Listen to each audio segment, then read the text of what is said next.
আসসালামু আলাইকুম। কি বলবো আসলে কিছু বলার নাই। এমন একটা সিচুয়েশন চলতেছে বর্তমানে বাংলাদেশে।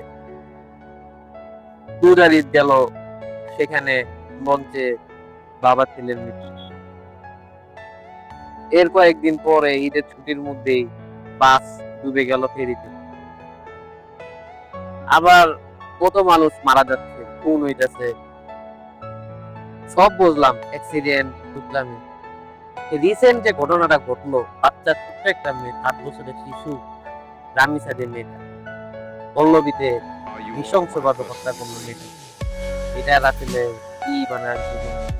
কি বিচার চাবো, কি বাংলাদেশে আসলে কিছু এর আগে অনেকে এমন করছে, কিন্তু কোন বিচার আলটিমেটলি কেউ পায়নি। ফেসবুকে ফ্যামিলি বা পরিবার কেউই পায় না। তো আমি আর কিন্তু আজকে বলার মতো নাই। আমার পুরা দিনটাই কেমন জানি যাচ্ছে, হাহাকার লাগছে আসলে। ফেরেশতা আসলে ছোট বাচ্চারা, তারা যখন চলে যায় অনেক কষ্ট। মৃত্যু দাদা আসলে অনেক যন্ত্রণাদায়ক ভাবে হয়েছে।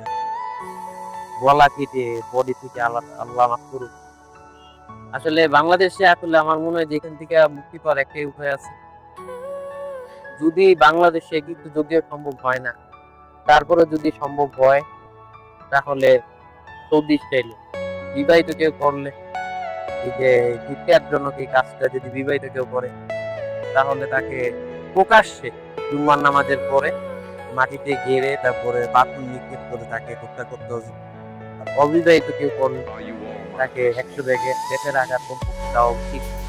যদি বাংলাদেশ থেকে এই সকল কাজ দূর করা যায়। কিন্তু আমরা তো ভুলে যাচ্ছি, সবাই সবার থেকে, সবার জায়গা থেকে ভুলে যাচ্ছে, কিন্তু আলটিমেটলি দেখা যাচ্ছে আমাদের নয়। তো আমি বাংলাদেশের সরকারের কাছে আবেদন করি, এর একটা সুষ্ঠু বিচার চাই।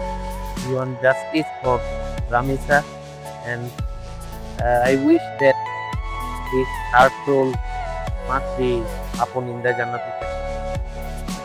আল্লাহ হাফেজ, ভালো থাকবেন।